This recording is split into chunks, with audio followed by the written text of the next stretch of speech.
Hey everybody, I'm Tom Vasel, and today we're taking a look at power plants from Kids Table Board Games. This is look at that. It's you're a bunch of sprites, fairies, trying to do some area control of these vicious plants that kind of eat you and fight. I don't know. There's some sort of theme in here about these plants, and I like this. I like their themes. I think they're fun.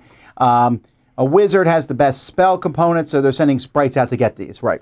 So the Venus flytrap or whatever these are much cooler. Not in real life. I had one when I was a kid. It ate flies, but so slowly. I thought it'd be more exciting. But anyhow, I'm getting off topic. The production of this, of course, looks fantastic, as KTBG games always do. Let's take a look at how it plays, and we'll be back. When playing power plants, you're going to pick 5 different patches to work with. And there are multiple colors, and there are multiple types of each color. So let's say I decide I'm going to use the Snapjaw. You kind of put these in order here. They have like a icon, the daytime, dusk, and then at night.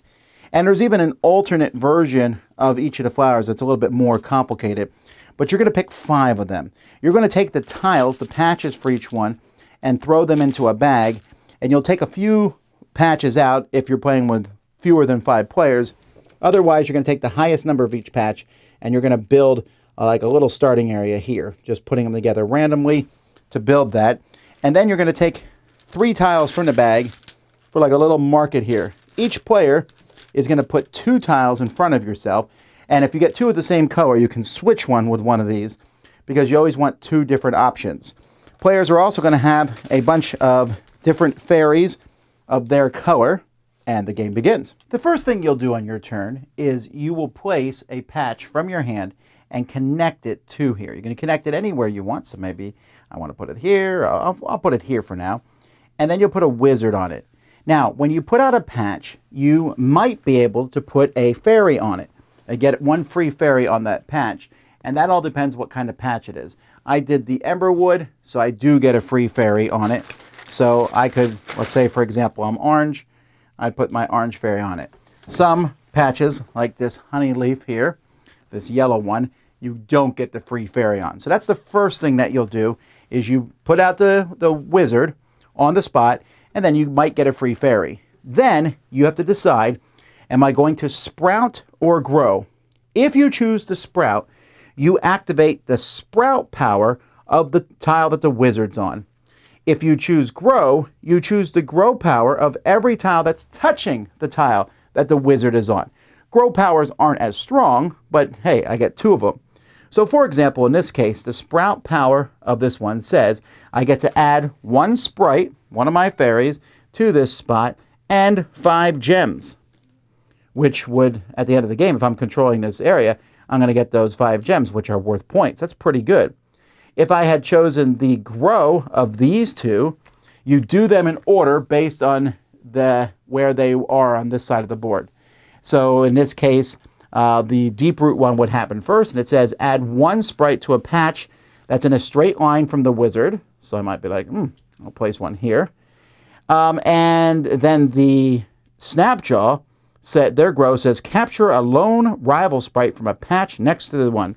So let's say there was one here, I'd be like, I have captured your sprite and taken it.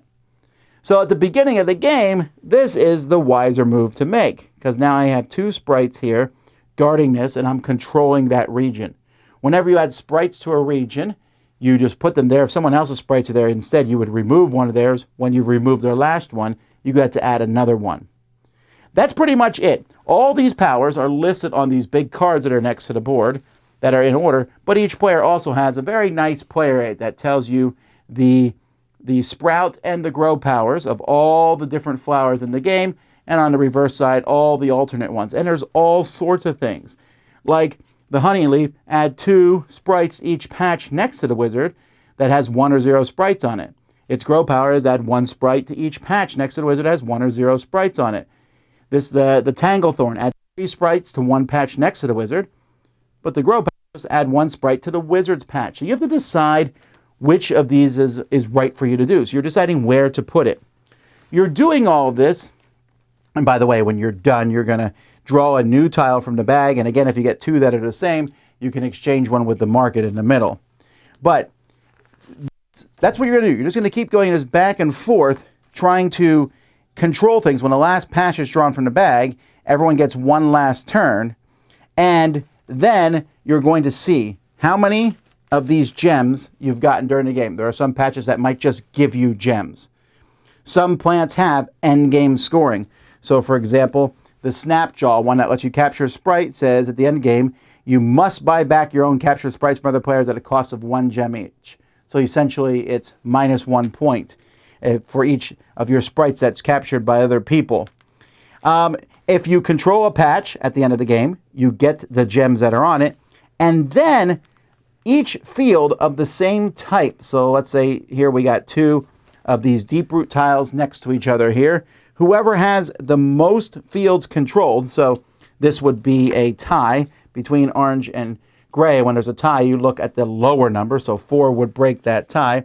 But there's a first and second place amount of points that you would get based on the number of patches. So this is a 2-patch one, so it would give 3 points to first place and 1 to second.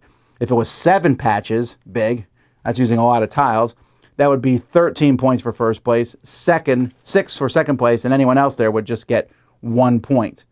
And so that's kind of important. You are trying to do these special abilities, but you're trying to control these groups, and you're trying to grow them as the game goes by.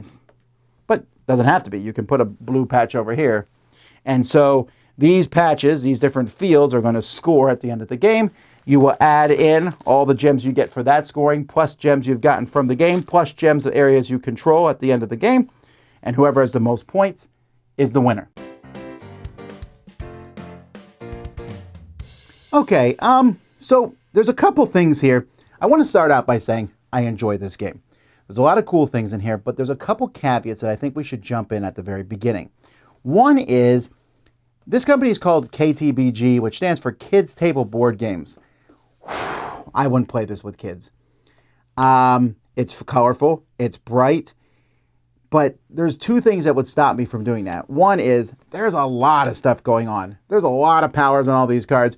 Older kids, obviously, I think could do it. Teenagers, but I think it would be, you'd be hard-pressed to play this with kids, because not only that, the game is vicious. This is easily the most vicious game they come out with. You are in the other person's face. You are constantly taking control of them. Half the powers are about removing other people's sprites, or even putting your own sprites on by very nature takes off other people's. There's this constant attacking back and forth. So keep that in mind. This says 8+ on it for ages. I wouldn't play this with anyone who wasn't a teenager, frankly. Yes, I know. Whenever I say this, everyone's like, well, my kid can handle it. Fantastic. But most kids I know would not love this so back and forth, and then that combined with all these powers. This is not a small amount of powers in the game, and they all interact in different ways. I think it's actually pretty strategic and all, and I like that. And that brings me to point 2. I think this is, my rating for this, I'll just say my rating right now is a 7. I think it's a good game. But it's based on 2 players. With more than 2 players, it's just too chaotic. Because this is essentially a take that game. I'm attacking you. Don't get me wrong. The basic genesis of this game, the core here, where you say, I put down a tile and I activate that tile or activate the tiles connected to it, which is going to be 2 or 3. That's or maybe it has to touch 2, so 2 or 3. That's really cool. I like that concept a lot. And the fact here that they have, I think, 16 different plants that you can play with, and there's all kinds of combos, that's really neat. But when it's 3 players or more, then I'm going to be putting these down. I'm going to get rid of Joe, and then Joe maybe go after Susan, then Susan hits Joe, then I hit Joe again. And it's going to happen because sometimes I'm trying to do what's best for me, not even things out. And so these area control, hitting the other player, sometimes one player or more are going to get really beat up by everybody else because they're trying to get points. And I'm not going to sit there and go, well, I'm trying to make this a balanced game. No, I'm trying to win for myself. And if I need that purple patch and Joe finally scrabbled to get a hold of it, I'm not going to go, well, I don't want you to feel bad, Joe. I got to go after him. Another reason why it's not great for kids.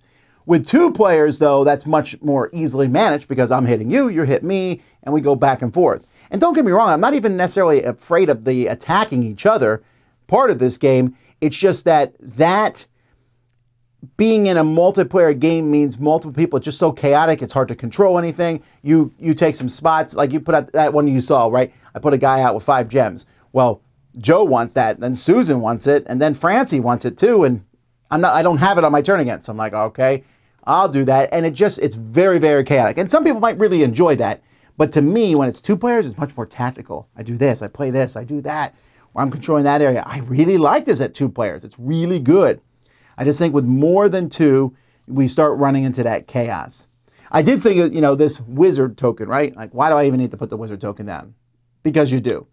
You're going to put that token down, and then you're going to sit there, and you're going to think how all the different patches you're going to use that middle one, the one that it's on, or the ones around it, but they all reference the wizard. You definitely need to use this piece and put it out. I like the wooden components. I think the brightly colored sprites look nice on the board, although I do think it's odd that some of the sprites are close to the colors of the patches. I would have made them all very different. Like, there's no white patches, so why do they not have white sprites in here? There's blue patches, and then there's blue sprites. That's an odd coloring thing. But like I said, though, everything else, great art, great quality. It looks gorgeous. It is different than the other kids' table board games. Creature Comforts is the last one that came out, and that was a very nice, gentle worker placement game where everybody got to use dice and go all kinds of places. And it's fun and building things up. And woo! This is very much the opposite. This cover is not a lie. This plant's going to eat you, and this plant is me. I'm the plant, your opponent. So I like it, but you better play with people who know what they're getting into. I think it's best with 2 by a long shot. But other than that, I think there's some very enjoyable features here. It's essentially an abstract game. But there's some cool ideas. That whole put down it and activate the one or the ones around it. Fantastic idea. So that's Power Plants. I'm Tom Vasel, and you've been watching The Dice Tower.